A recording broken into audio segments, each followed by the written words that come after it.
Theology here at Hope College, and I help direct the Peace and Justice program, which is one of the sponsors of tonight's event. As a way of introducing tonight's event, I'd like to take this opportunity to tell you just a little bit about A.J. Muste. This is a lecture series named after A.J. Muste, and as I do that, I'll note that there are several opportunities throughout this semester to learn more about who A.J. Muste was, his legacy and his work.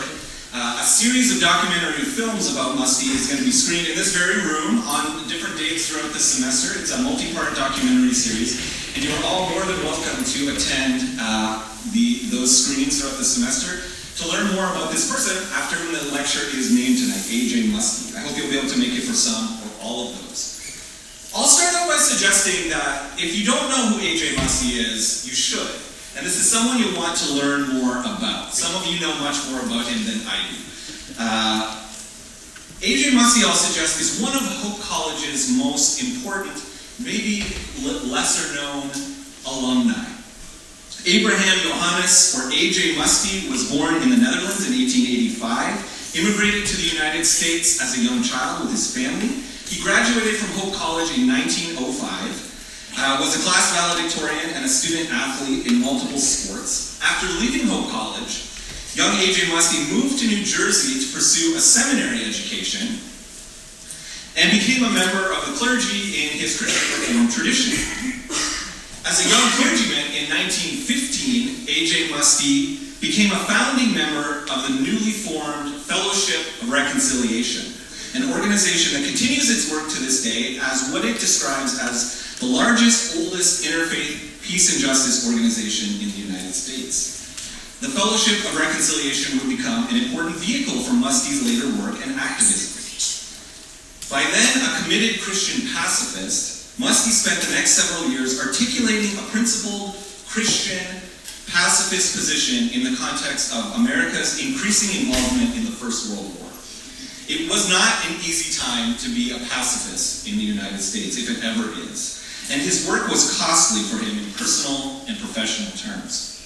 Fast forward to the 1930s, Muste became an important labor activist in conjunction with his work to promote pacifism and nonviolent civil rights activism. In many ways, and by many accounts, it was this principled Christian commitment to nonviolence of Muste and his fellow travelers in the first half of the 20th century that helped pave the way for the nonviolent pathway towards civil rights and racial justice that characterized the early decades of the second half of the 20th century. The story of Muste's long life and career is beyond what we're able to cover tonight in this event, so we hope, again, that you'll join us for some of the screenings of the documentary series. When Muste died in 1967, one of his biographers notes, newspapers around the world referred to him as the American Gandhi, which is the title of his biography by Layla Danielson. She notes poignantly, the story of his life was also the story of social and political struggles in the United States in the 20th century. So we're here tonight in this tradition of this prophet, this American prophet of peace, whose message was essentially the message of all activists, that a better world is possible and is within our grasp. And what achieving that kind of world requires is bringing together the best of thinking with the best of action in the world. Since 1985, the 100th anniversary of A.J. Muste's birth, Hope College has regularly offered the A.J. Muste Memorial Lecture, where people who embody this tradition of linking principled reflection and committed action have come here to stand on Muste's shoulders to proclaim that a better world is possible and to help stretch our imaginations to apprehend some of the pathways available to us who aspire to that vision.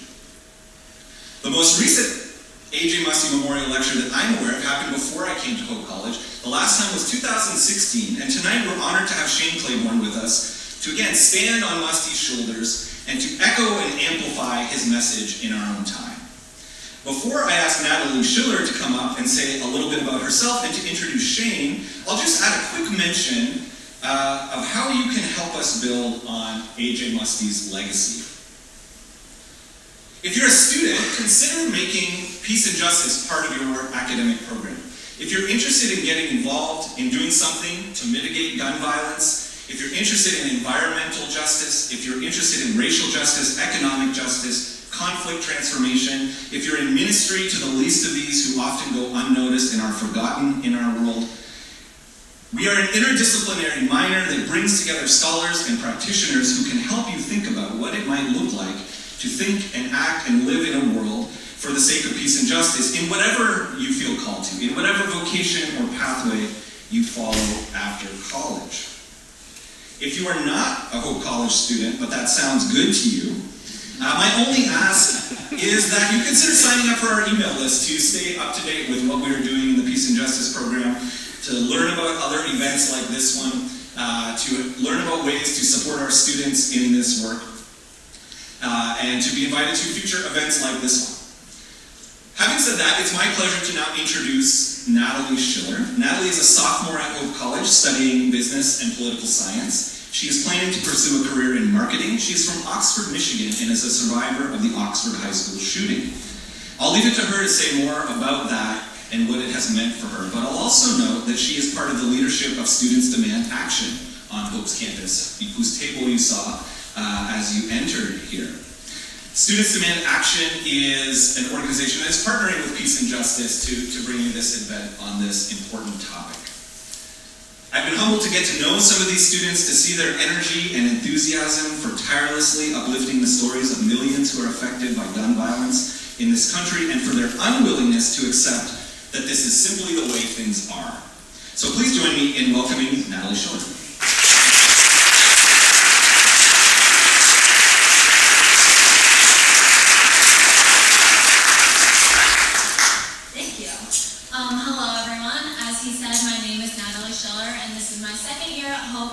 I'm studying business and political science, and I'm the communications lead for Students Demand Action. So, subtle plug, all you students, you should join Students Demand Action. We have a ton of info in the back. You can join our email list, follow us on Instagram. We would love to get connected with you. Anyways, I'd like to thank you all for spending your evening here with us tonight to learn about an issue that is very close to my heart. I'm one of many who is a survivor of gun violence. On November 30th, 2021, a gunman opened fire in Oxford High School where me, my brother, and all my best friends and classmates experienced the worst day of our lives. 4 students were murdered that day: Hannah St. Juliana, Madison Baldwin, Tate Meir, and Justin Schilling, who was a close friend of mine. Our lives were permanently changed that day, and I have since devoted myself to the cause of ending the epidemic of gun violence that plagues our nation. Though I have just recently joined this work towards peace, many have been advocating for change before me, one of whom is our speaker tonight. It is my distinct privilege to introduce you to an exceptional individual who has dedicated his life to the pursuit of social justice, faith, and literature. Shane Claiborne's journey has been nothing short of extraordinary. From his early days beside Mother Teresa in Calcutta to the founding of the Simple Way in Philadelphia, Shane has consistently exemplified a profound commitment to living out the core principles of his faith. As the guiding force behind the Red Letter Christians movement, he leads a global initiative striving to embody the teachings of Jesus in a world where those values often seem forgotten. Shane's advocacy for grace, compassion, and justice has taken him to the forefront of social causes. He has fearlessly faced the consequences of his conviction, and his dedication to peace has led him to some of the world's most conflicted regions, where he tirelessly promotes dialogue and understanding. Shane's impact, however, reaches far beyond his own actions. Through influential books such as Jesus for President, Red Letter Revolution, and Executing Grace, he has ignited the minds of readers worldwide.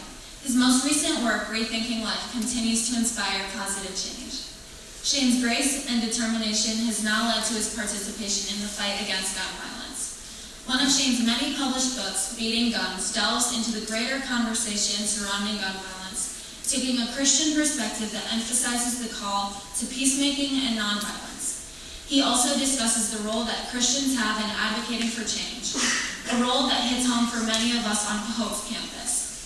Tonight, we are so fortunate to have Shane Claiborne with us. His commitment to advocacy, grace, peace, and justice serves as a beacon of hope in our increasingly complex and divided world. Please join me in extending a warm welcome to our speaker, Shane Claiborne.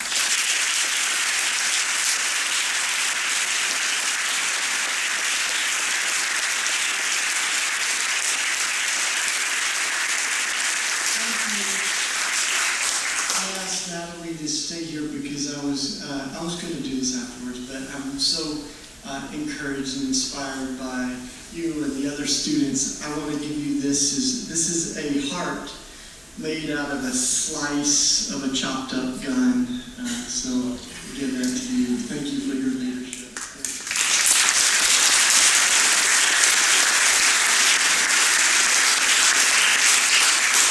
Well, thanks for coming out.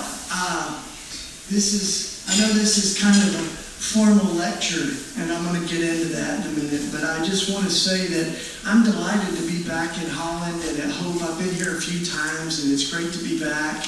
I also asked if they deliberately planned this on September 11th, and I think that it wasn't necessarily deliberate, but a lot of things happen because they're meant to, and so I want to honor the fact that this is a day that a lot of things changed in the world. And it's also significant that the first gun that we ever transformed was on the anniversary of 9/11. On September 11th, after 10 years, so it was 2011 that we did that, and it was an AK-47. And so I want to honor those lives that were lost on September 11th, some 3,000 lives that were lost. And also remember all of the lives that were lost because of September 11th and the wars and the violence that ensued afterwards. And so maybe we just take a moment of silence, right, to pray for our world and to remember this day.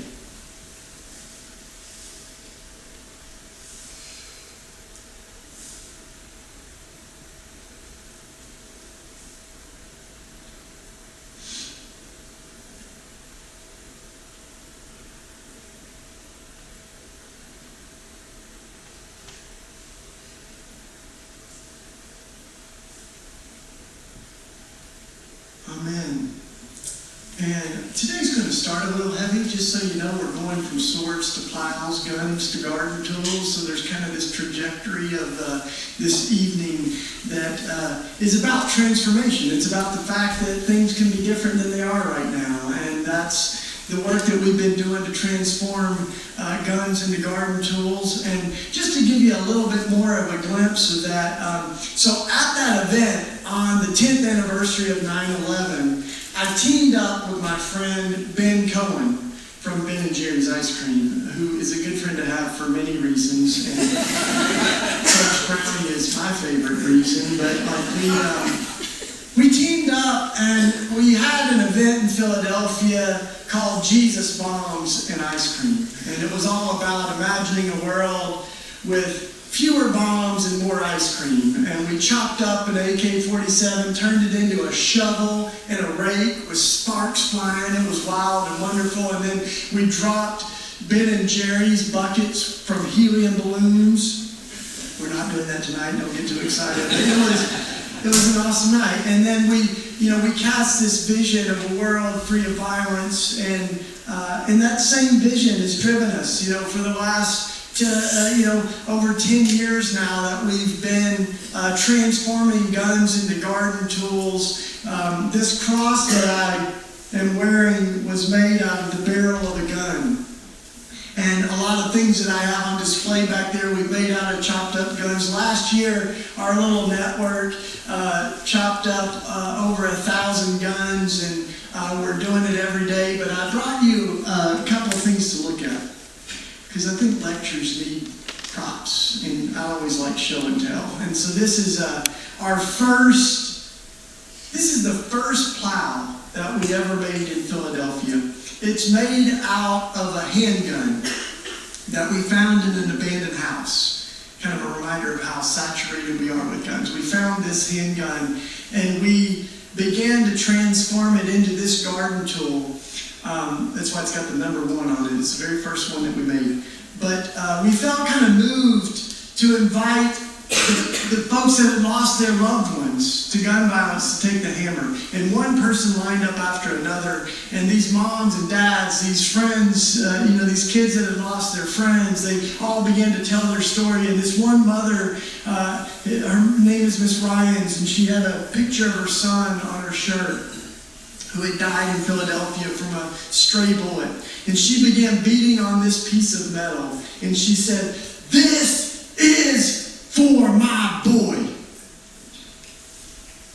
And that's when I realized that what we're doing in transforming guns into garden tools is not just symbolic and poetic. It is that, but it's more than artistic. To use a church word, it's sacramental, which means a holy mystery. And when Miss Ryans was beating on that gun, it felt like she wasn't just transforming a piece of metal, but she was participating in the transformation of the world, right? Saying, like, all things can be made new. So I'm gonna just pass it around. You can hold it, you can pass it around. We also like to think that over 10 years, we got a little bit more, skilled at the craft. And so this is one of the newer pieces that we made. This is a shovel made from a gun. Every piece of this is from a gun. Even the wood stock of the gun is a part of this. So I tell my evangelical friends, this is what a gun looks like when it gets born again. It's a declaration that all things can be made. Pass that around. And now, we've got, I brought the brass casing of a bullet that I'm going to put right here. This was picked up off of our block after a shooting.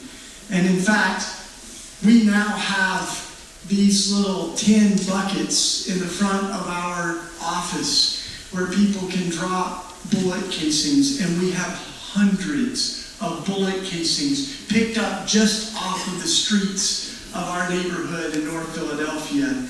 And so I remember, those lives that are at stake. This is a Philadelphia bullet casing, but we've started melting those down. My wife is also an aspiring blacksmith and metal crafter now, so she melts the brass down, and it takes about 15 bullet casings to make a heart. This heart is made out of the melted metal of bullet casings. So I'm just going to keep passing stuff around. Is that okay?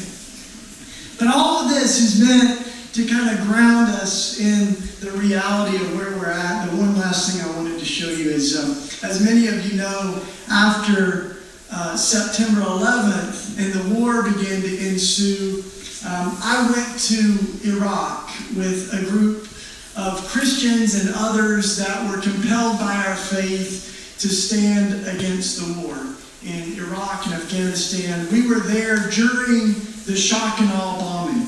Some of y'all weren't even born, I realize this, when 9/11 happened or when the war was happening. But what happened in 2003, when we were there, March of 2003, is that the U.S. and coalition troops began to drop over 900 bombs a day on Iraq. And we were there. We lived through that. Our windows were shattered. We went to the homes that were bombed. We went to the schools. We even went to a hospital that was hit by those bombs. And in one of those bombings, we saw this shrapnel from the U.S. bombs that fell on a public market. And I picked it up. And I passed that around as a reminder. We're going to talk about the gun violence tonight, but this is about an entire vision of peace, right? That A.J. Muste and that this, the Hope College is pursuing that peace that is about gun violence, but it's about ending all violence, right? Being the peacemakers that Christ spoke of. And so, as we think of this bomb, I also am reminded of Martin Luther King, who said so powerfully, "I've told the kids in the ghettos that violence won't solve their problems, but then they ask me, and rightly so, why does our government use massive doses of violence to try to bring the change that it wants to see in the world?" And I knew that I couldn't speak against the young people, the violence in our cities, without speaking against the violence of my government. And he became this powerful voice for peace, right? And in the U.S. right now, not only do we have more guns than people, as we'll talk about. But we also have the most powerful bombs. Bombs that are 80 times more powerful than the Hiroshima bomb. There's, out of all, 196 countries of the world, there's only like 9 countries that have nuclear weapons. And 2 countries have over 90%, 93% of the nuclear weapons are owned by the U.S. and Russia. And we're the only country that has ever dropped those bombs on civilians. And we did it twice in 1 week. So as we talk about peace, we remember that backdrop, right? That we want to be a country that is about peace. We want to be people that are about peace.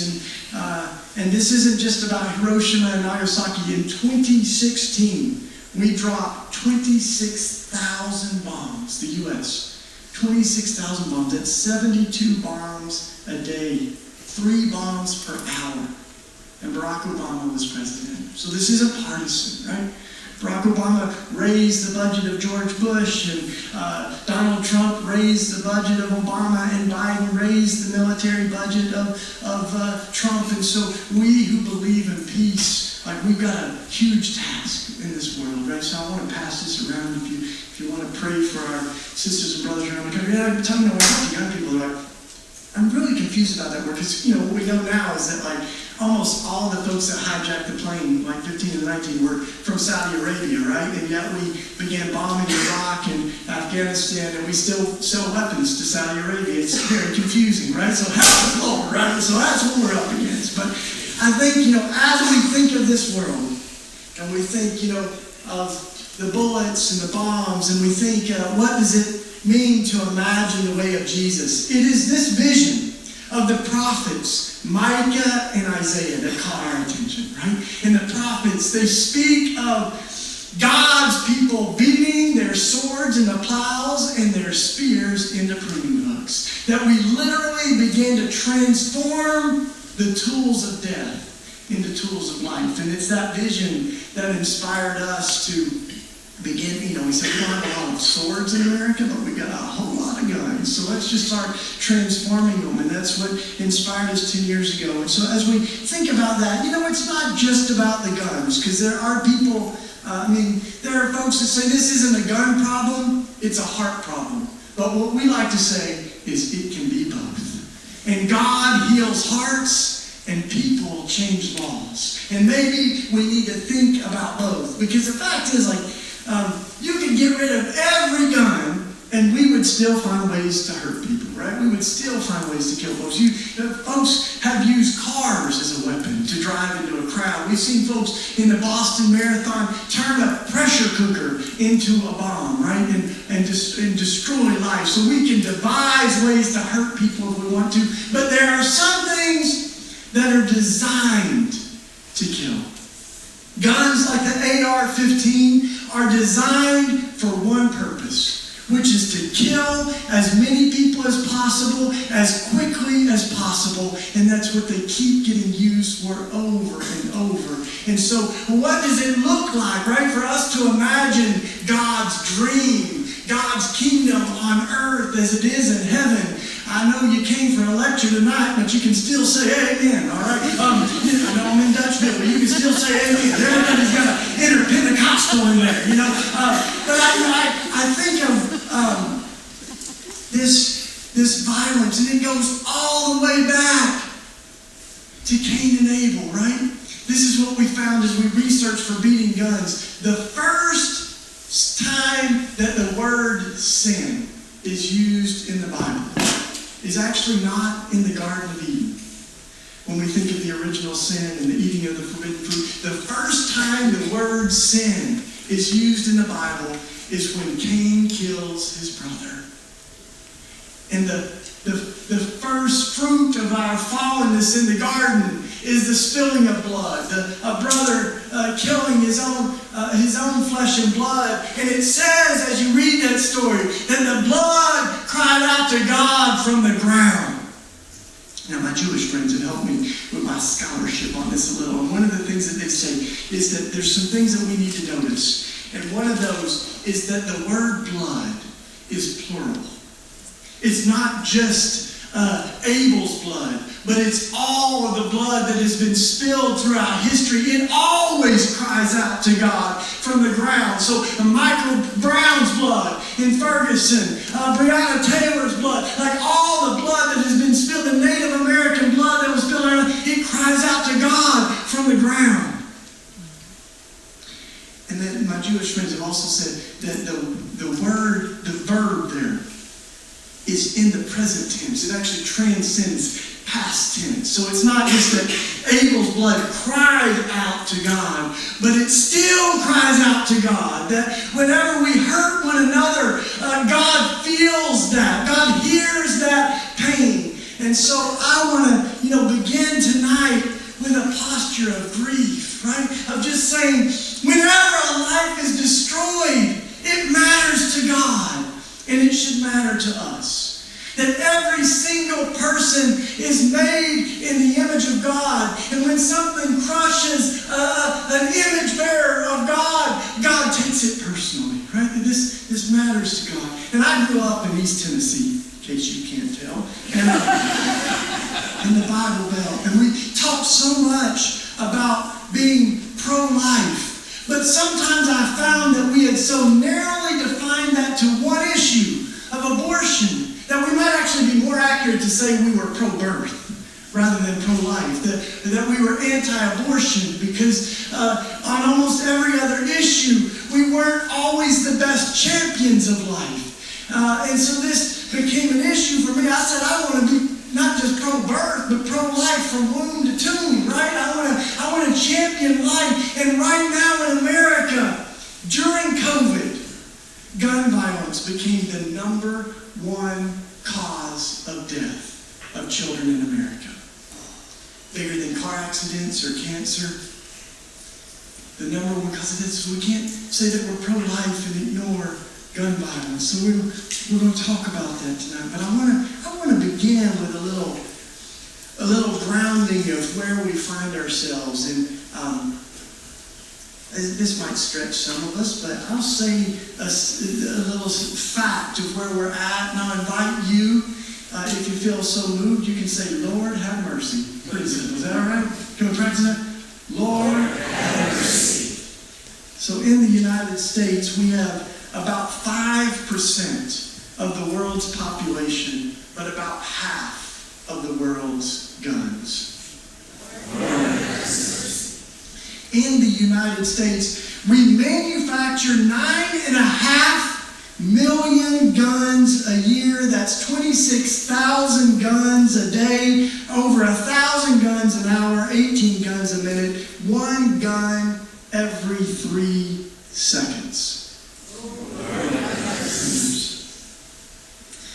In America, our gun deaths are now around 120 deaths every single day. About 40,000 lives lost every year. In my lifetime, I'll just throw it out there, I'm 48. In my lifetime, we've lost more lives to gun violence domestically in our country than in all of the casualties of all of America's wars throughout history combined. Lord. In the U.S., we've got about 5 times more gun dealers than McDonald's restaurants. Lord. There's not an argument for more McDonald's, just for the record. As we think of Natalie and so many of the stories that are in this room, right now the statistic is 44% of Americans know someone personally who has been shot. 44%. Lord. You think about that, almost half of this room, if we are true to those statistics, we know someone who's died, has been shot or died from suicide or accident or homicide.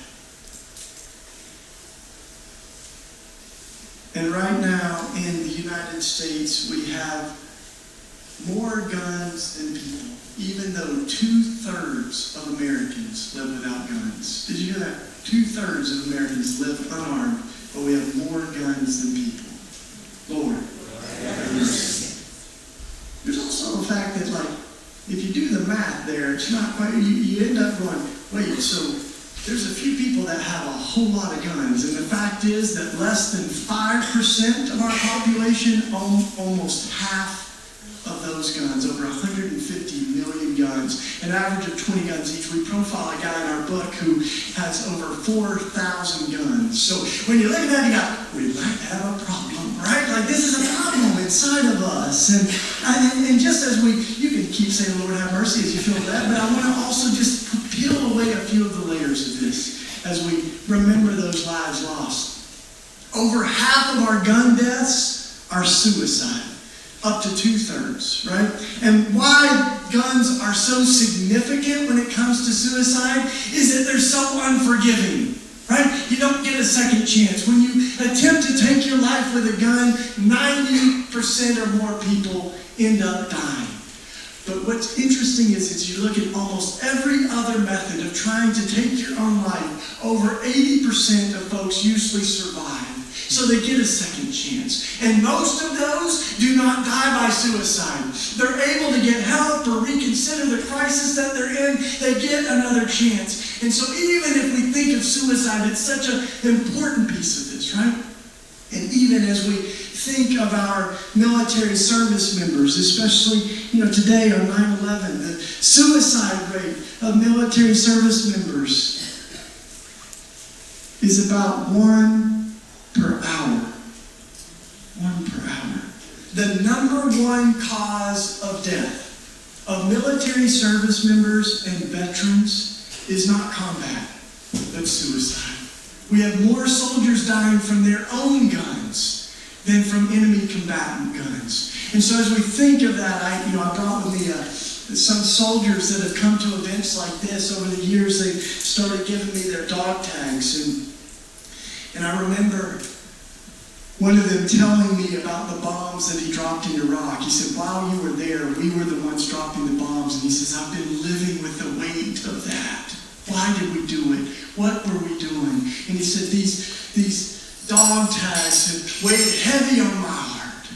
And so we prayed together. And so I want to say tonight that we're about trying to heal the hearts of all of those who have been impacted by gun violence and but the violence of war, right? We think of police officers, and 90% of police officers that are killed in the line of duty are killed with a gun. We right now even have body armor piercing bullets. Sometimes they're called cop killer bullets because they are designed to shoot through body armor, and they're still legal on our streets, right? So we think of all of the layers of this, and there's certainly a layer of this that is also about toxic masculinity, right? You may have seen that ad that said, welcome to your man card. Here's your man card. And it's the ad for an assault rifle. And the fact is that right now,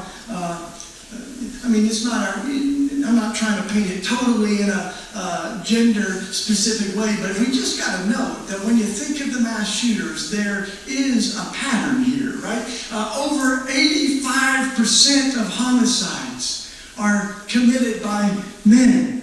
As we think of women in domestic violence, a gun in the home means that you are 5 times more likely to become a victim of domestic homicide if there's a gun in the house. So there's a part of this that reveals some of our deepest brokenness, right? And that's why as we researched for beating guns, we saw that women have often been throughout history the prophetic conscience. Come on, moms demand action, right? The early manufacturers of the guns said we can get a gun into the hands of every boy in America if it weren't for their moms. And so there's something about the moms that are a part of that resistance. There's something about the way that we've created a culture of violence and fear and protection that guns can contribute to the worst of who we are.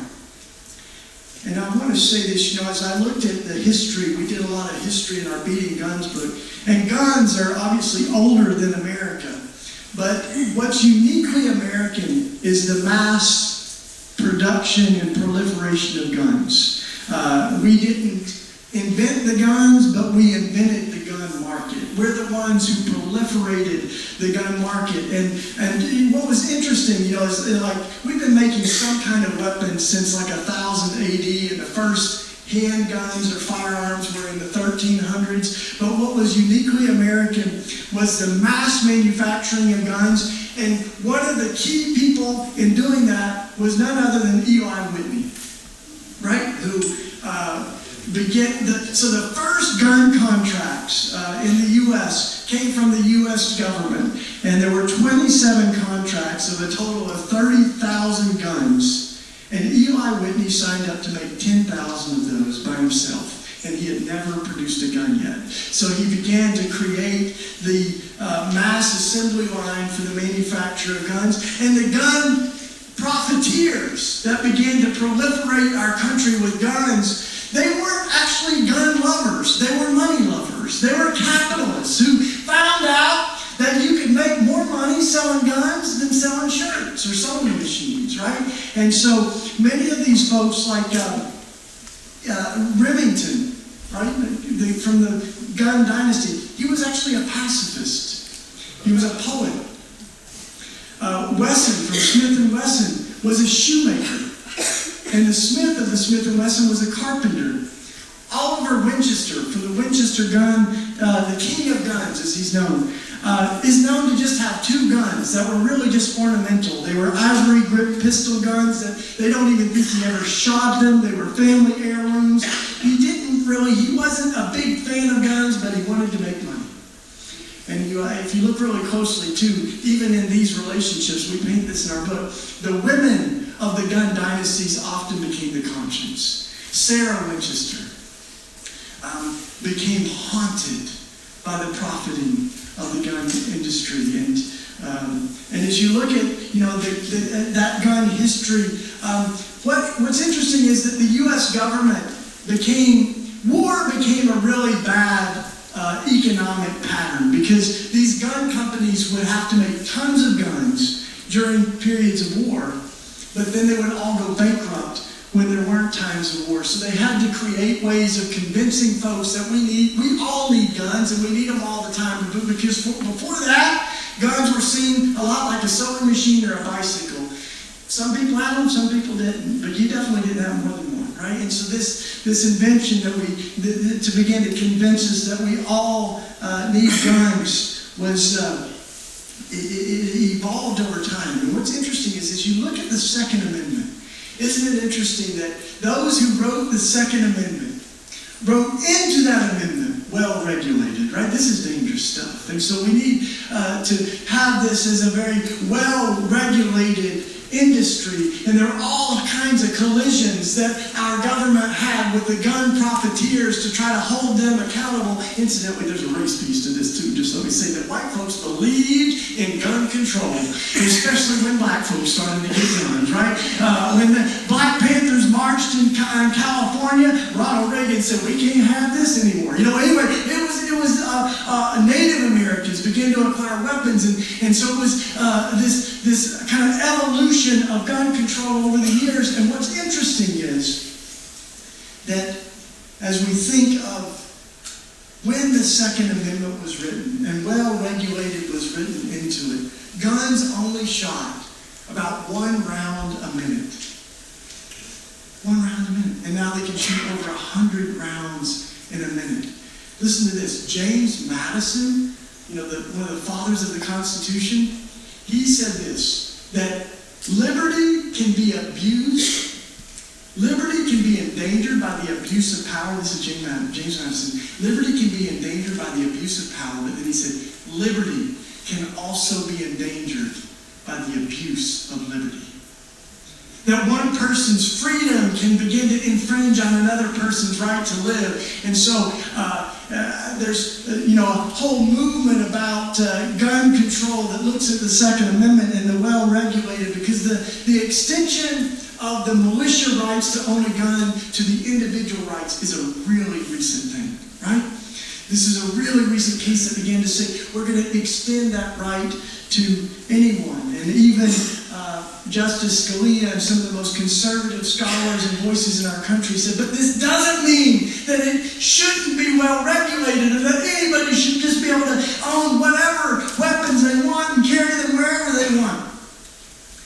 So what's interesting is that the National Rifle Association became, I think, this powerful voice when it comes to gun extremism. And I want to differentiate between the gun extremists and gun owners in general. I mean, most of my family are gun owners, but they would fit into the category of 80% of gun owners who are concerned about gun violence, right? We've got whole coalitions now of hunters against assault weapons and gun owners that are concerned about gun violence. And yet, what's interesting is 90% of Americans want some changes when it comes to gun laws. 80% of gun owners want changes when it comes to gun laws. So why don't we have them, right? And part of that is because we've got this group of folks that when the NRA says that they represent 5 million people, what we need to hear when they say that is that means over 90% of gun owners are not a part of the NRA. In fact, over 50% of gun owners now say that they are at odds with the uncompromising rhetoric and ideology of the NRA. We also need to hear that Moms Demand Action now has over 6 million members, more members than the NRA. So we got this, right? We can see change happen. The other thing that we can learn, I think, from the National Rifle Association is that they are very engaged in conversation. Listen to this. In a recent study, 50% of National Rifle Association members say that they contacted a public official and voiced their opinion on guns, and about 25% say they've done it in the last year. 25%. Now you compare that to the general public, and only 15% of our general public says that they have contacted a politician or a legislator, and only 5% have done it in the last year. So they're very active, and they also give a whole lot of money, right? They became the biggest contributor to national elections in 1998, and of course in 2016, they gave a record of over $30 million to the Trump campaign. So this is, but I also want to say that this shouldn't be a partisan thing.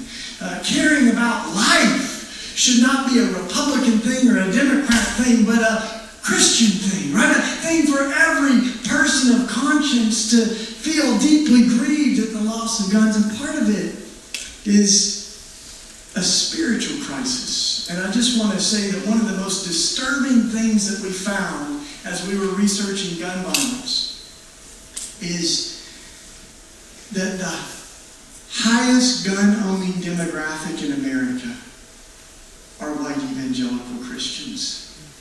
That those of us who are worshiping the Prince of Peace on Sunday are packing heat. You know, that this is a problem, a contradiction, and it's a spiritual crisis, right? Just to make it plain, one of my pastor friends gave me this, and this is true, and he said this is one of the top-selling Bible cases in America.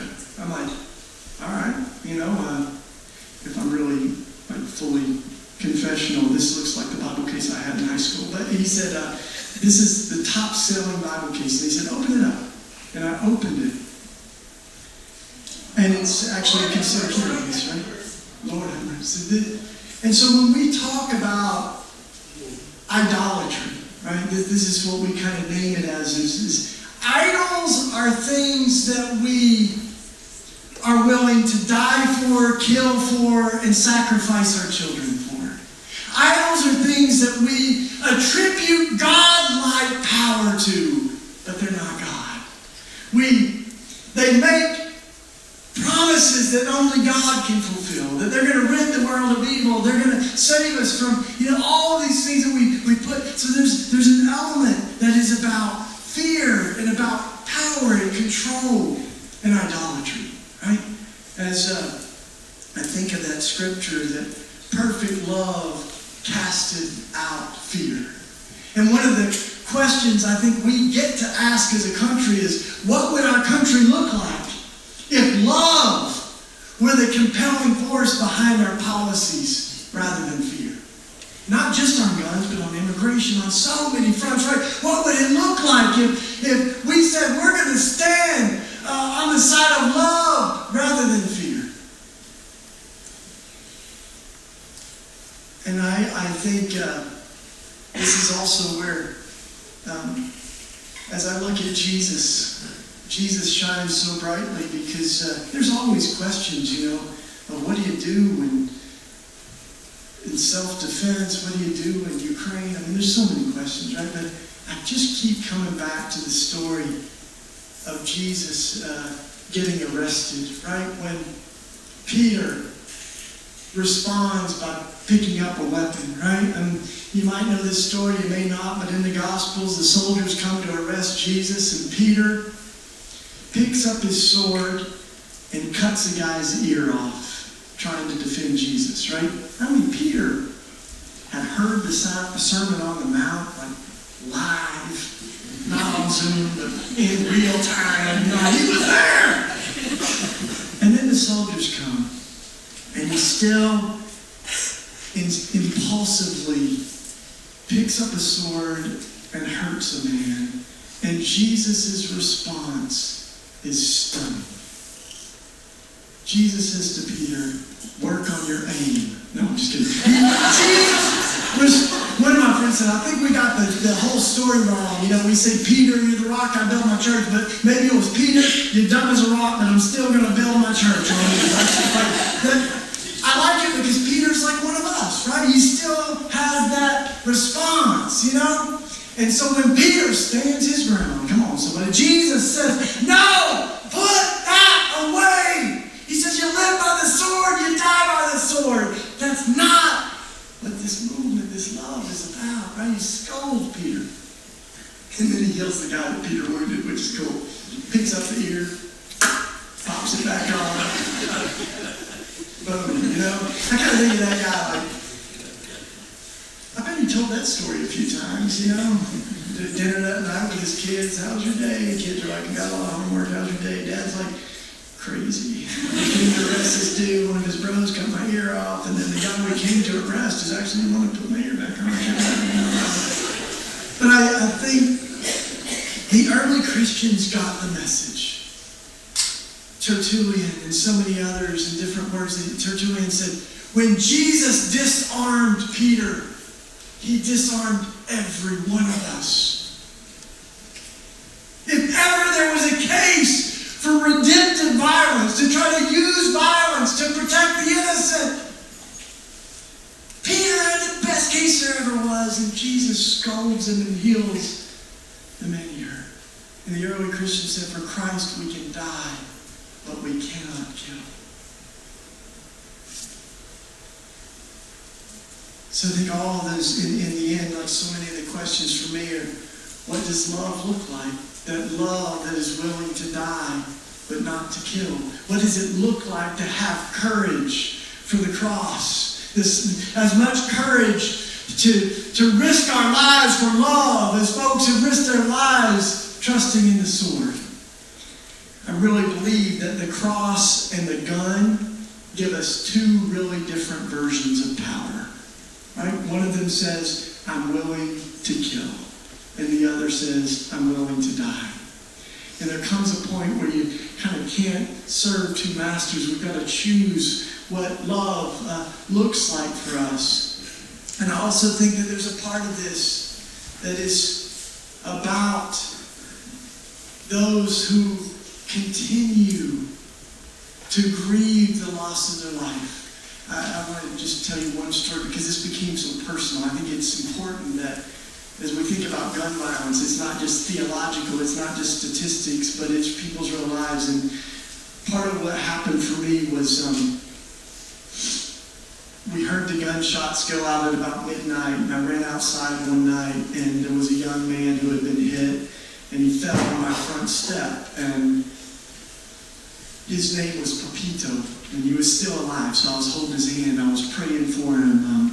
I waited with him until the ambulance came. The ambulance came, and they took him off, and he was still alive, fighting for every breath. And then the next morning, we found out that he had died. And there's that point where Martin Luther King said, we're all called to be the good Samaritan and lift our neighbor out of the ditch. But after you lift so many people out of the ditch, you start to say, maybe we need to rethink the whole road to Jericho. Right? We got to do something about our people keep ending up in the ditch. And for me, Papito was that moment where I sort of woke up and said, we've got to do something about gun violence. And interestingly enough, too, it was in the season of Lent, just before Easter, right? And so instead of just keeping all of our Easter services inside, we took our services into the streets. And many traditions have the Stations of the Cross, right? Where we remember the brutal, violent execution of Jesus and the stages of that torturous execution and the triumph of love. And we remember that story, the Passion of the Christ. And so we did it in the streets. We remembered the story of Jesus' death, but we did it on the corners of our neighborhood where kids had lost their lives. And then it climaxed as we went to the young men in my neighborhood carried the cross. And this was on Good Friday, right? When we remembered Jesus' death, they carried the cross, and we had a vigil, a prayer vigil in front of the gun shop. And this isn't just any gun shop. This was called the Shooter Shop. And it was one of the most notorious, irresponsible gun shops in Philadelphia for trafficking guns onto our streets. And so we prayed that day, and we read the story in the gospel of Jesus' death and the women weeping at the foot of the cross. And then we felt kind of moved by the Spirit to invite the moms and dads that had lost their kids to share their stories. And I got to tell you, it was one of the most powerful services I've ever experienced. This one mom sharing her story after another, and it was like something mystical. The tears of the women 2,000 years ago met the tears of the women in our neighborhood. The passion of Christ met the passion of our neighborhood and suffering on our streets. And afterwards, this woman came up to me afterwards, and she was very emotional. And she said, I get it. And I said, what? And she said, God knows what it feels like to be me. And I realized it was Papito's mom, the mother of the 19-year-old. But she said, God knows what it feels like, she said, to lose God's own son. And I want to say that's better than anything I learned at Princeton Seminary. No offense, Princeton, but that's the gospel, right? That we have a God that knows what it feels like to experience violence.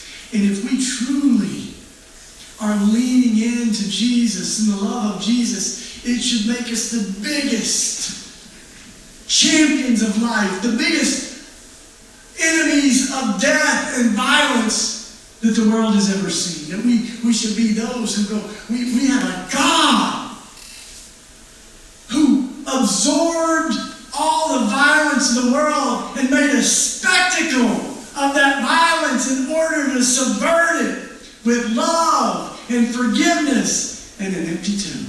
It changes everything, I would say. I'm not going to give an altar call. This is a lecture. I believe in heart change. I believe in heart change. But I also believe that loving our neighbor as ourselves means that we should care about policies that can save people's lives. Right? Martin Luther King, he had a great line, right? Dr. King said, a law cannot make a man love me, but it can make it harder for a man to kill me. And right now, we should be in the work of making it harder for people to kill. No law can change a human heart. Right? No law can transform a racist heart, but we can make it harder for people to kill. And right now we're making it so easy. And so this is where I think, let's dream about the things that might save lives. Maybe we can still believe in the Second Amendment, the right to bear arms, but just believe that there can be a limit capacity that firearms could shoot. My hunter friends, they say, we don't need guns that shoot more than 10 rounds. A good hunter doesn't need 10 rounds to shoot a deer. Like, why do we have these weapons of war on our streets? We have laws that we're pursuing right now. Like this one handgun a month that allows one person to purchase 12 handguns in a year. And there are people opposed to that. Who needs more than 12 pistols in a year? Someone that's making a lot of money, right? And not making the world safer. So we can do better, right? We think of laws that, think of cars, right? All the things that we've done to protect people from cars. I mean, cars are not designed to kill, but they can be really dangerous. So before you get a license, you have to prove that you can drive a car. Crazy idea, right? If you abuse your right to drive a car, you can lose your license. There's accountability, right? We also have technology, airbags and seat belts, all these things that we've tried to do to save lives. We have an age limit before you can drive a car, right?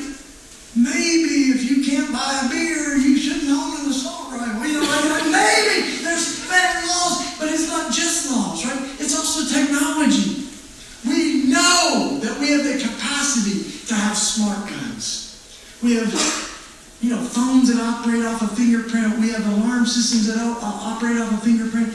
We know that we can have guns that operate off of a fingerprint. It wouldn't change everything, right? But it would make it harder for a kid to find a gun in the home and have an accident because their fingerprint would not operate. It would make it harder to steal a gun and have it used in a crime. It would make it just a little harder to kill. So that's the invitation tonight is we're not going to save every life, but we can do better than 120 lives lost every single day, 40,000 lives a year. It's unprecedented. Anywhere else in the world, we can do better.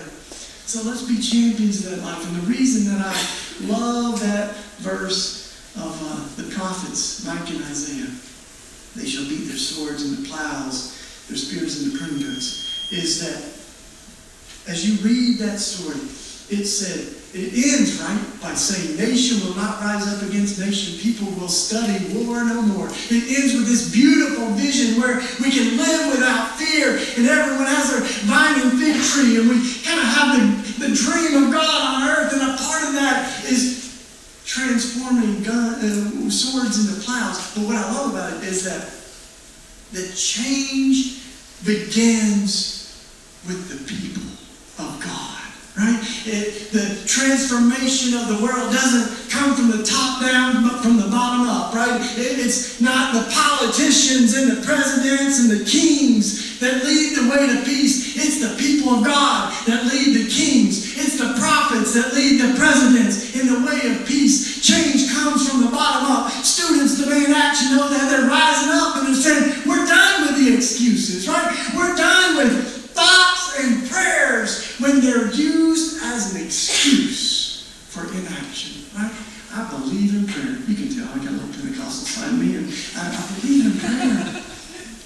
I believe in miracles. I believe God's active in the world. And that's why it grieves me when people use thoughts and prayers as a place to hide from responsibility.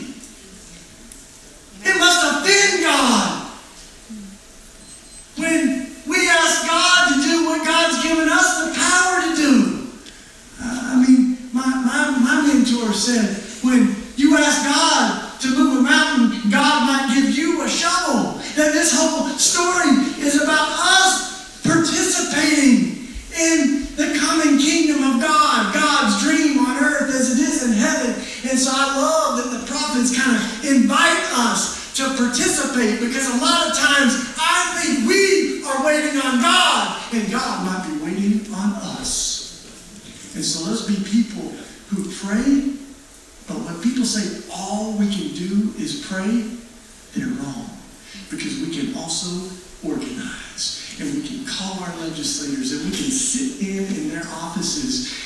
I'm not going to get anybody arrested, but I'm just saying we can turn up the volume for love. We can turn up the volume of urgency. literacy, right? To say, this is not okay, and it doesn't have to stay this way. That's what the prophets invite us to see, is that the world does not have to be this way.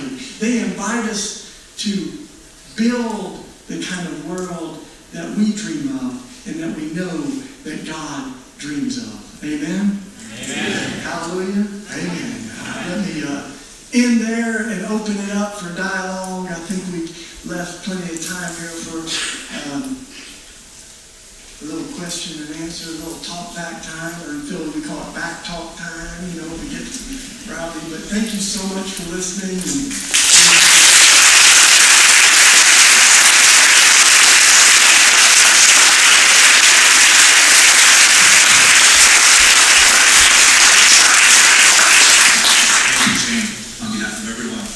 We do have almost 30 minutes for conversation and questions. I'll ask you, if you have a question, if you wouldn't mind coming up to this side and coming up to the microphone so everyone can hear the question and asking the question here. We'll give the opportunity for at least the first few questions to students and then open it up from there. But instead of raising your hand, just, it's not an altar call, as Shane said, but get up out of your seat and come up here if you don't mind and ask a question into the microphone, and we'll continue the conversation. Thank you, Leach. Meanwhile, if you're holding my little pass-around pieces, you can bring them up here. I'm really good at leaving them places, so if you've got my files and different things, you can just throw them up here. But come on up, yeah.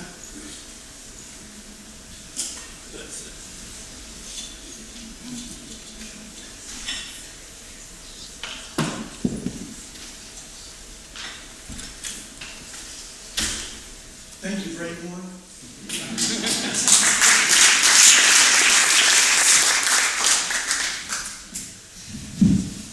Thank you very much for the presentation. I come from a different background, but I have a list of questions I'll ask, just two maybe. You brought something very interesting about how you prayed with the guys who were in Iraq, which brings about the violence of trauma. I come from areas, and I know some places where the society is grappling with those people who were fought in the war, in the liberation struggles, and also the societies that were victims. Do you have any rehabilitation programs? Because in those cases you find that failure to have truth and reconciliation, rehabilitation process, we had a lot of cycles of violence because somebody is emotionally, mentally affected and they never had the chance to go through rehabilitation. Then the second question is on, you mentioned about the legislators. It's quite shocking, the massive production of guns where the society is grappling with those issues. And I come from Southern Africa, I'm a Zimbabwean. We don't really have a gun problem, though we have violence on an escalating scale. Our neighboring country, South Africa, is the one grappling with gun violence. And mostly it's about the commoditization of the guns. You mentioned legislators, we have those placards, moms, demands action, student, but given this massive production, yes, as Christians we pray, what is it very effective, the ways that are employed to curb this production and probably curb this possession of guns? Who is responsible? Because when Christians praying, we have activists like you doing a great job, but given the magnitude of gun violence and the massive production, it leaves me with questions whether who really is responsible, because I see the budget from Obama, Biden, and so forth. Who is really responsible? Thank you so much for getting the conversation started, but also such wise questions. And I hope you let me know when you figure out the answer to them. Just a couple of thoughts on your wonderful, powerful questions. starting with the second one, I think one of the most powerful things that we can do is center the people who have been directly impacted most by the violence. As Brother Cornel West says, we need to let the suffering speak. We need to amplify the pain of those who have lost their loved ones. And when this begins to feel personal, I think, I just don't know many people that get argued into thinking differently. They change their mind because they lost an argument. That doesn't happen much. But what often happens is something moves us in our heart, and our mind follows. Our head follows our heart. We begin to question some of the holes in our theology. And so I think that that's where we've got to move people, is in their hearts.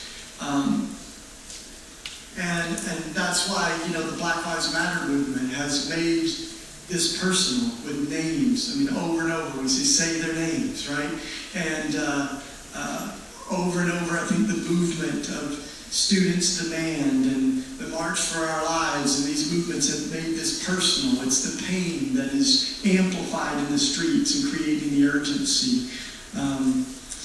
So there's a lot of ways to creatively do that. One of the ways that I was sharing with the students here today is in Philadelphia, we've been putting out, we call them memorials to the lost, and they're t-shirts with the names and ages of everyone who's died in our city last year from gun violence. And that's over 500 shirts last year. We have more gun deaths in Philly last year than in the history of the city of Philadelphia. So, but when you see 500 shirts with the ages, some of them are 3-year-olds, right? And you see these names and ages, it begins to get personal. So I think we've got to be public, right? We've got to be vocal in ways that will move people and open people up, not shut people down. So that's just one little piece. To the first part of your question, there's all kinds of, we are collaborators. None of us can do everything, but all of us can do something, as the old saying, right? So we collaborate with folks that are working for restorative justice practices, folks that are working for alternatives to violence. We're working to abolish the death penalty. We're working on all fronts to try to work against the culture of violence. And I think that includes media, right? There's folks that say, there's video games and music that's got violence in it. That's true. But what's also true is everywhere else in the world, there are video games and violent movies. There's folks with mental health issues. And yet what's unique about America is the access that we have to these weapons. And that's why we see such, so many lives lost. So the other thing that we've found is that not only is the converting of metal kind of a really powerful practice, but it's therapeutic, right? When we take the hammer to an AR-15, literally in the matter of an hour, we can transform a gun into one of the garden tools that you see back there, right? And we've done it all over our country. In fact, we're talking about coming back with Forge to Holland, right? And but we've done that all over the country, and we've had people that have one guy. He counted 18 times, 1, 2, 3, all the way to 18. He collapsed. And he told us later, he said, I killed an 18-year-old. And so I'm praying for the healing of my heart. So there's people that have carried the guns that we're praying for their healing, right? But we're also praying for those who have experienced that violence too. So like my friend Sharon Risher, her family was killed in Mother Emanuel AME Church, right, by Dylan Roof, as he went in and massacred her family. Her mom, Ethel Lance, was killed, her cousins, her friends. And I'll never forget when we're really good friends now, but when we first got to know each other, she was taking the hammer to this gun and she's beating on it and she's just wailing on it. And then she said privately to me afterwards, she goes, everything I thought of doing to Dylan Roof, I just took it out on that gun. And she said, and it feels so good in my soul. Right, so I think we've got to find these practices that channel that trauma and that grief into change. And beating on a gun is just one little piece, but there's all kinds. Sometimes we say transforming the guns is the easy work. The harder work is transforming neighborhoods and transforming hearts, working to disarm the violence that's inside every one of us, just like it was Peter. Thanks. Come on up. I know it's intimidating, but this is a safe place with Can I family. speak from here? Okay, I'll repeat it. Everyone Yeah, can go hear ahead. me? I find you very courageous. Right? You must certainly have invited some threats on your life, because some of the stuff you're saying, I know a portion of our population it would not be popular with. I'm afraid standing up like this right now saying this. But how do you deal with people who violently, as it were, disagree with you and consider you a threat? Oh, well, that's a real interesting question. Thanks. Can you repeat it? Yeah, I'll repeat it. So, essentially your question is, how do we deal with threats or people that are maybe offended by the message and would be a threat to us? And what I try to do is to meet people where they're at, which is why in our writing and my speaking I talk about growing up with guns. I grew up with guns my whole life. Most of my family are still gun owners. Most of them are in the NRA, and so I still find ways to create common ground. But you're right. I think that there are people that are upset, and I don't know. I can just tell you one story. I'll tell you a quick story. I can't tell you where it was, top secret. But we had a legitimate threat. Sometimes there's threats you kind of filter through if it's a legitimate threat. This was a real threat, and so they identified a person that it said they would kill us or something. And so I went in and I had these these folks that showed up that I didn't know, but they were like security team, right? And the one guy's Muslim, and he starts telling me that he's come to kind of watch over the situation. And I'm like, this is awesome.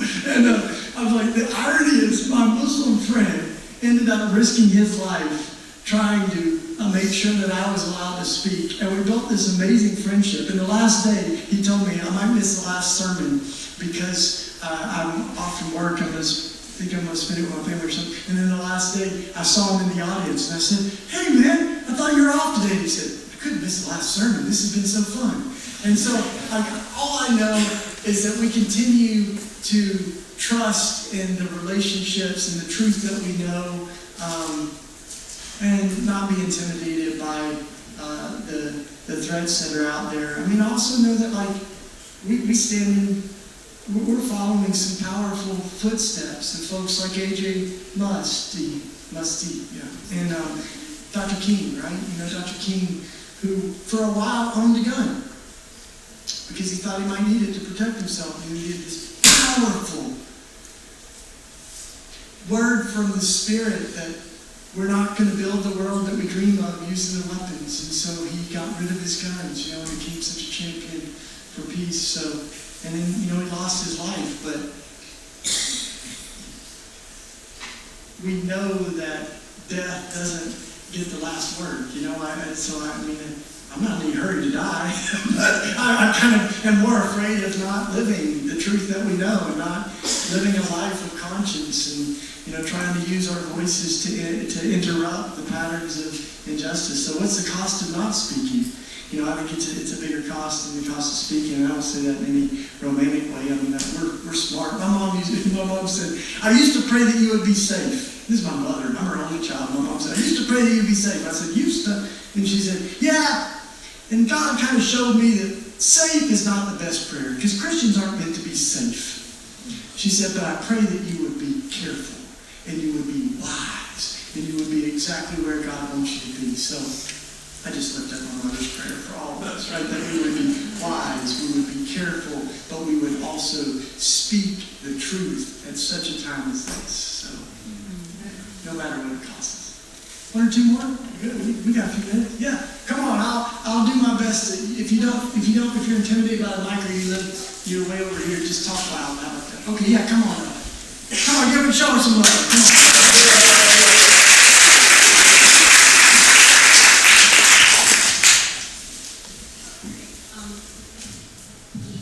Short things. Once again, I'd definitely like to thank you for coming today. I was very interested, appreciated this a lot. So you mentioned some actions for students here, like joining clubs against our Peace and Justice Club, and you mentioned can't exactly remember the name, the Moms Demand Action, there you go. Yep, right there. And being involved in these like community-based organizations. So I would definitely like to acknowledge that there were definitely people who couldn't afford to come here or make travel arrangements to hear your like, amazing speech. So I'd also like to ask more towards the people that couldn't make it here today or couldn't afford to take time off of work. What kinds of actions should these people take who are still very impacted and involved by these events, but can't necessarily be, you know what I mean, like as involved in making this change in their communities? Yeah, awesome. What's your name? My name's Marcy. Thanks, awesome.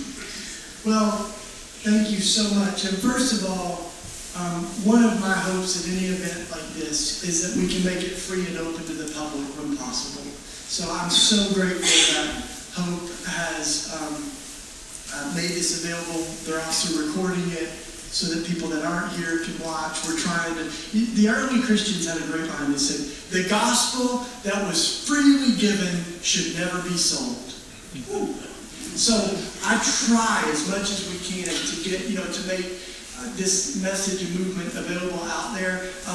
But I also think that nothing replaces being together, right? And so all the ways that we can create spaces where people can join together. So a lot of what we're doing in our neighborhood is, we're bringing the Forge, we're building this movement on the north side of Philadelphia every single day. Like events like this are about 6 or 8 days of my life every month. And on the other days, we're building a movement in our neighborhood. And I want to encourage all of us to build that movement right where we are, right? To join, to find some folks that have a similar conscience and are moved by this. And maybe this is a beginning, right? Like for some of us that you can join these groups, or if you, for folks watching online, to know that you're not alone, right? That we got this. We're going to do this together. And there's all kinds of ways that I think we can show up together in the streets, in the Capitol, in churches and congregations,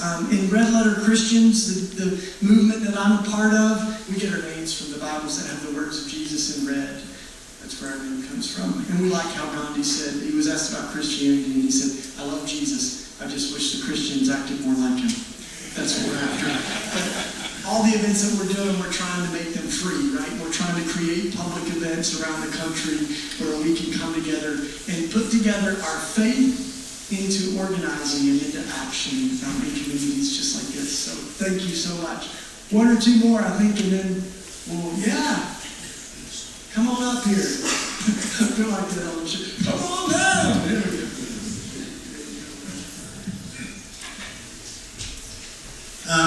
Good evening. My name is Ben Lim. I'm not a Christian. So I have a little bit viewpoint. I share your worldview. Yeah. Okay, I agree with you. But hearing as a non-Christian, I felt like it's a little bit more like this feeling that you can be only do that as a Christian. To me, this issue has nothing to do with religion at all. It is a humanity issue. Doesn't matter what your religion is. You can be as good as anyone else. It's just a matter of caring for another human being. So to me, it feels like, I'm wondering sometimes, I don't know who is the real Christian, who is the good Christian. If I hearing all the sermon in the church, I went now and then to Christian churches, I would not worship that God if that's what they presented is the real God. So I wonder who is the real Christian. Yeah. So to me, religion is secondary. What's important is you need to be compassionate to another human being, take care of them, and respect them, and respect their perspective. Thank you. Yeah. Let's share some.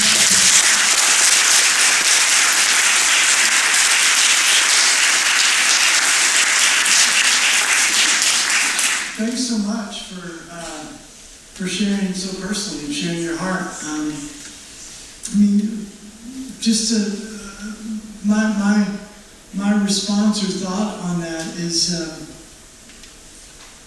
I immediately think of, there's a point where Jesus is doing, he's with his disciples, and the disciples say, there's this person down the street that's doing miracles and prophecies, but he's not one of us. And they ask Jesus, should we stop him? And Jesus' response is beautiful. He says, no. If he's not against us, he's for us. And I think that Christians have often been the worst collaborators in the world. We've started with, if they don't agree with us, we can't do anything with them. And the fact is, in my neighborhood, we're working with everybody that we can to stand against violence and hatred and racism. I'm working with my Muslim neighbors. I'm working with my non-Christian neighbors. I'm working with everybody that I can. I also know this, that Jesus' harshest words, like brood of vipers, were not for people of other faiths or no faith. They were actually for the religious elite. Right? Those are the people that he said, you travel across land and sea to make a single convert. This is Jesus. And you make them twice the sons of hell that you are. Right? Like this idea that Jesus says to the religious elite that you are a brood of vipers. So I think Jesus had his harshest words for the folks who are using their faith as a way of excluding and hurting and oppressing other people. So I really appreciate your words. As Joan Chittister, Sister Joan Chittister said, Jesus constantly includes the excluded and challenges the chosen. And part of why I speak from my faith is because Christians are part of the problem. And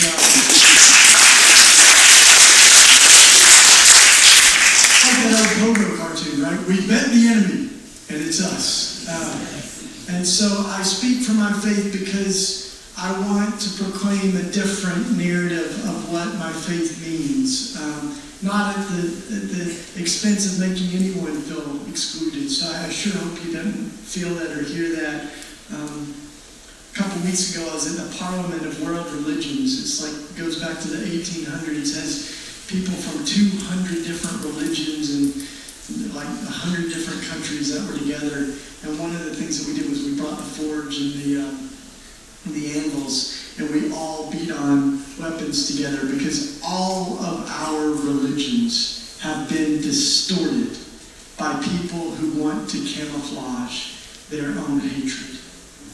And no one kills with more passion than someone who believes that God is on their side.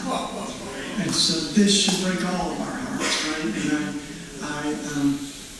And at the same time, I deeply love Jesus. And I know that people can be fueled by all kinds of different things, and I am ready to work together with everybody on these issues. For me, a part of my grounding is my love for Jesus and my response to what Jesus did for the love of us and the love of the world. So I say that as one who knows that one of the biggest obstacles to Christ has been Christians, right?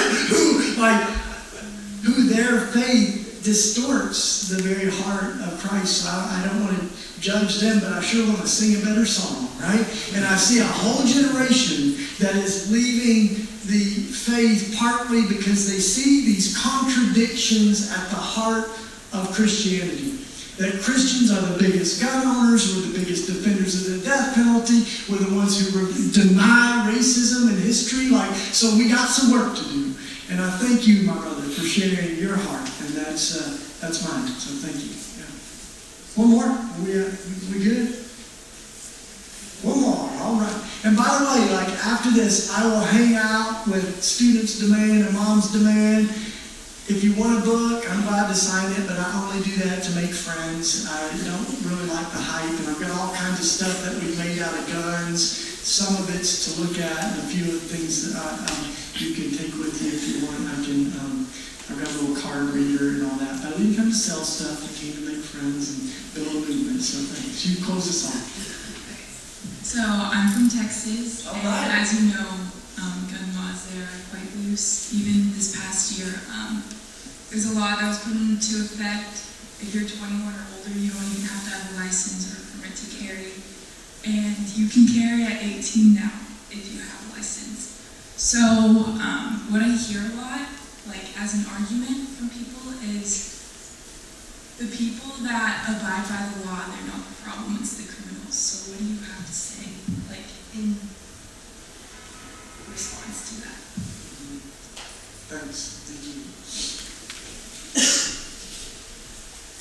I will say that I find it a little paradoxical that the folks who say laws aren't going to change anything when it comes to guns are the same people that are changing laws to limit abortion, right?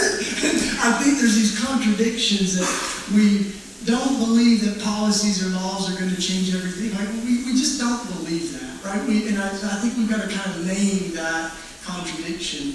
Laws aren't going to say they're not going to solve everything, but they can do some things. And when we look at many of these states where there are the most guns, there are the most gun deaths, and there are the most suicides. And it's also why we need comprehensive reform, because if you can buy a gun in a neighboring state, then folks are going to go there. So it's kind of like what happens in many states, like Pennsylvania. One of the things that happened is our city voted unanimously, the city council, to ban assault weapons. We do not want AK-47s and AR-15s on the streets. But the gun lobby will take our municipalities all the way to the Supreme Court and win. And that's why we've got to see this as a movement, right? And we've got to see it as seeking change at all levels. And it can't just be the state level, but we do need to see states with courage, even if the NRA takes them to court. Keep passing those, keep holding gun profiteers responsible, right? I mean, the fact is that there is more accountability for toy gun makers than real gun makers. If you and I are playing with a Nerf gun and it puts my eye out, I can sue Nerf. But you can't do that for a gun company or a gun seller or a gun profiteer. In fact, that information is actually by law held in secret so that we don't know all the irresponsible gun dealers and we don't know all the stats. In the same way that the tobacco industry didn't want any research that would actually show that tobacco causes cancer, right? And that's exactly what's happening with research right now. We don't know a lot of the facts because those facts have been really limited by those who are profiting from our ignorance of the facts, right? So I think that's why we got to hit it on every level. And by the way, I do think change can happen even in Texas. I mean, when I'm in, I'll just tell you, this is my last story. When I was down there, this guy came up to me and goes, man, I got to tell you, I'm a redneck. I'm just going to throw it all out there. And he said, I'm a gun-toting, pickup truck driving, whiskey-drinking, country music listening redneck. And he said, but I've been listening to you. I've been reading a few of your books. It got me reading my Bible again. And then he goes, and I want to ask you to pray for me because I'm a recovering redneck. And I just want to say in closing that we've got to leave room for people to change, right? And just as guns can change, like hearts can change. And there is in some of the progressive movement a self-righteousness that can mirror the self-righteousness that, I grew up in the conservative, legalistic, evangelical church, that I don't smoke, drink, or chew, or go out with girls that do. I mean, that was our world. You don't listen to secular music, all that stuff, right? And there is a version of progressive movement that has similar ways of policing and theological litmus tests, and you're in or you're out, and there's sort of a moral righteousness that doesn't allow people to change. And so I want to say, and there's times where I don't believe it, right? When I want to say, Lord, help my unbelief. But I know that people can change. And so let's believe in a God that can include a recovering redneck, right? Let's believe in a God that can have a zealot like Peter that still picks up his sword and yet learns, because Peter ends up learning, right? He ends up not killing for Jesus. He doesn't pick up a sword ever again, but he ends up dying for Jesus. He finds the way of Jesus and follows it. So